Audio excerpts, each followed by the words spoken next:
Hi, I am Marcus Hotcutter, and welcome to this video. In this video, you will learn the best markets to trade, how I set up my charts, the 3 best indicators for day trading, and how to easily identify the start and the end of a trend. So let's get started. You see, I've been trading for, I think it's 22 years now.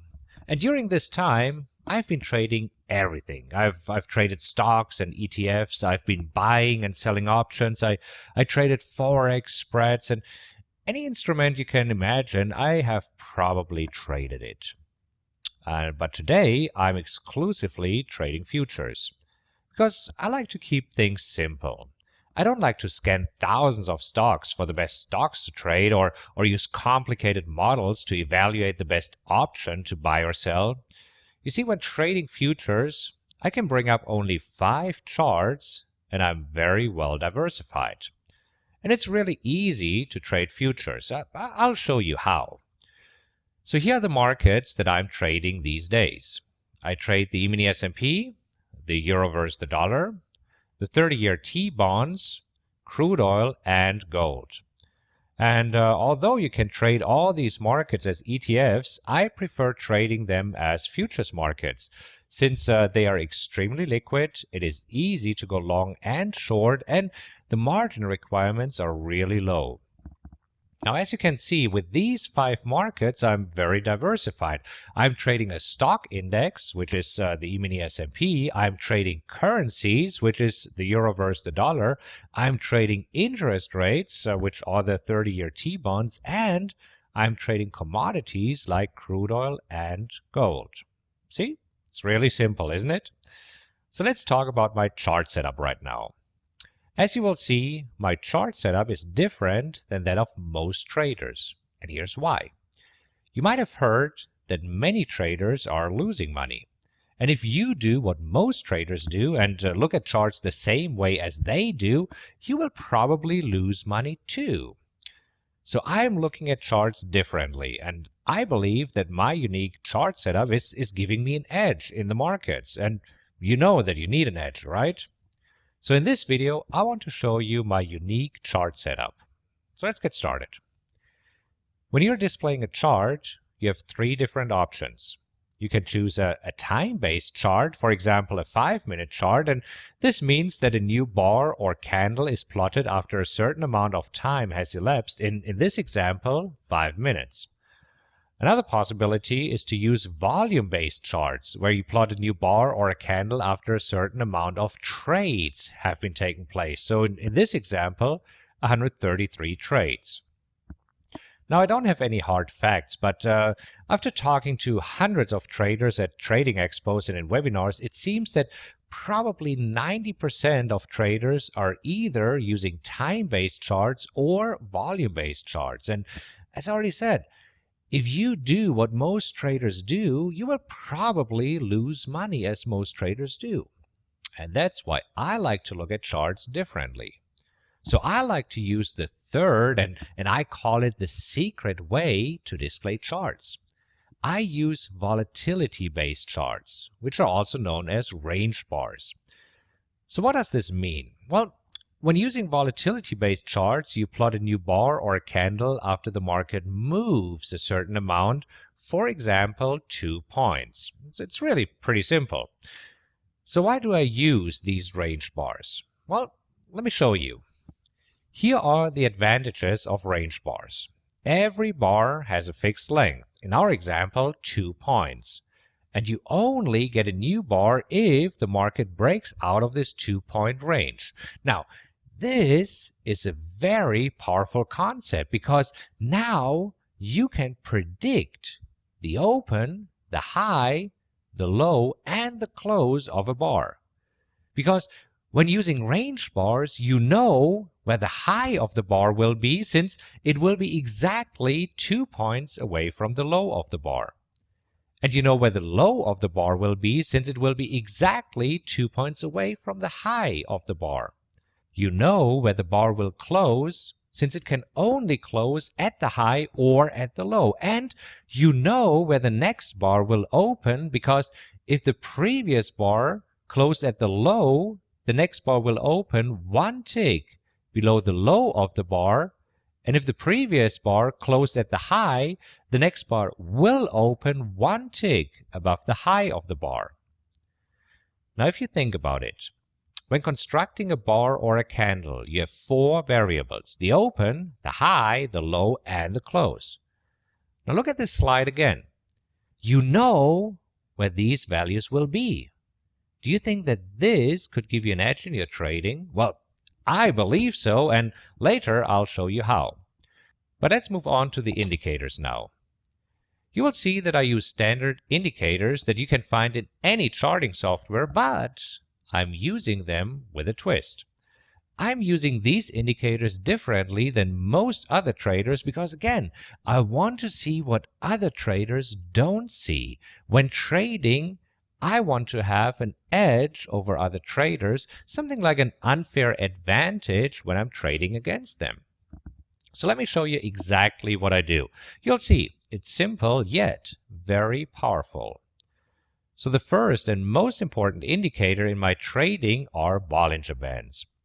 Bollinger Bands consist of three components. It's a center line, which is a simple moving average, and then two standard deviations, one above the center line and one below the center line.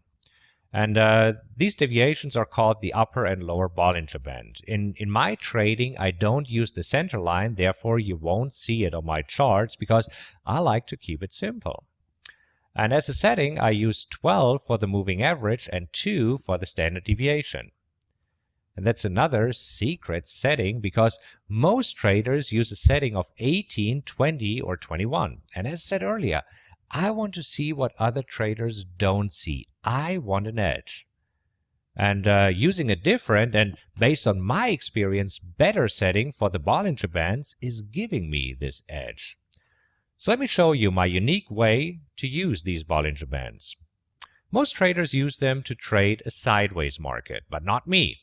I am using Bollinger Bands to identify trends.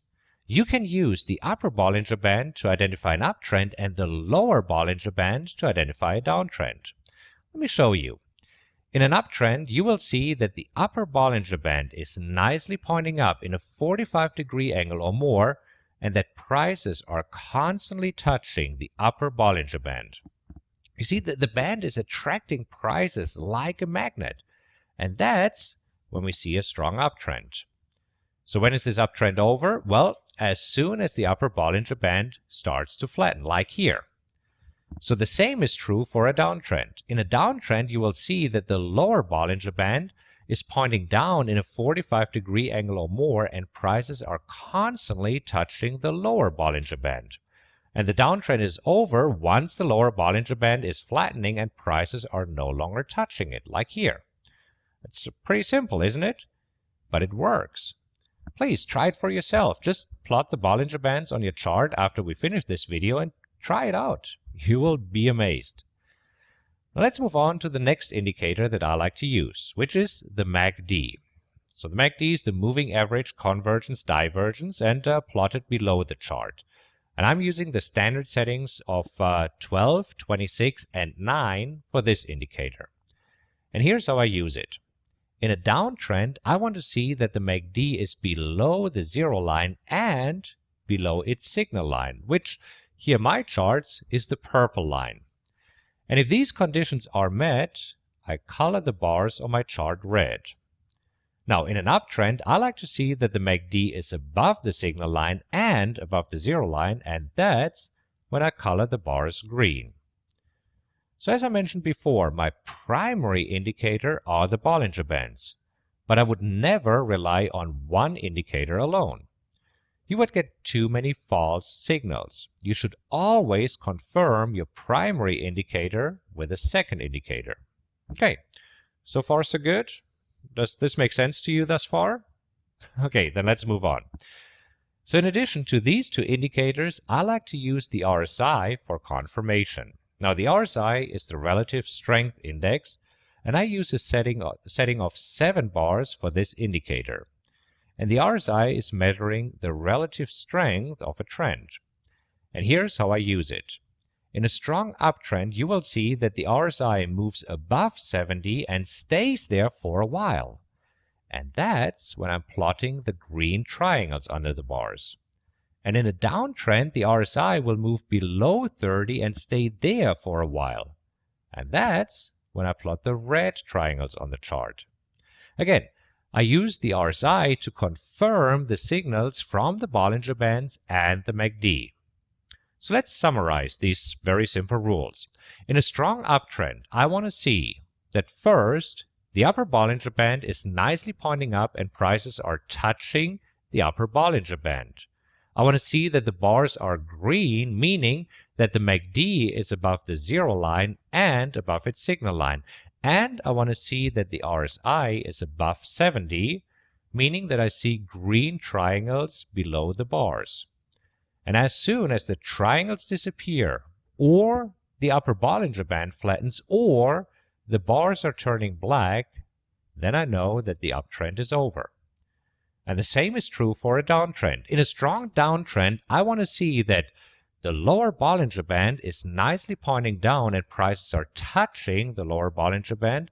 I want to see that the bars are red, meaning that the MACD is below the zero line and below its signal line. And I want to see that the RSI is below 30, meaning that I see red triangles above the bars.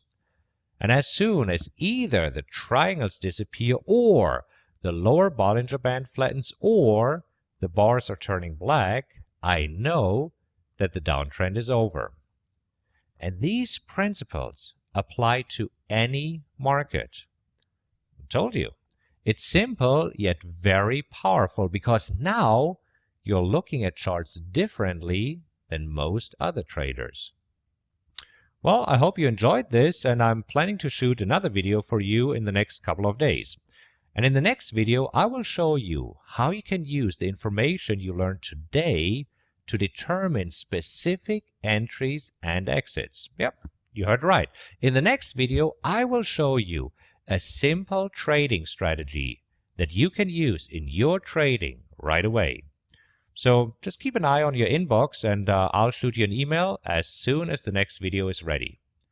And that's it for today. I'll talk to you soon. Bye.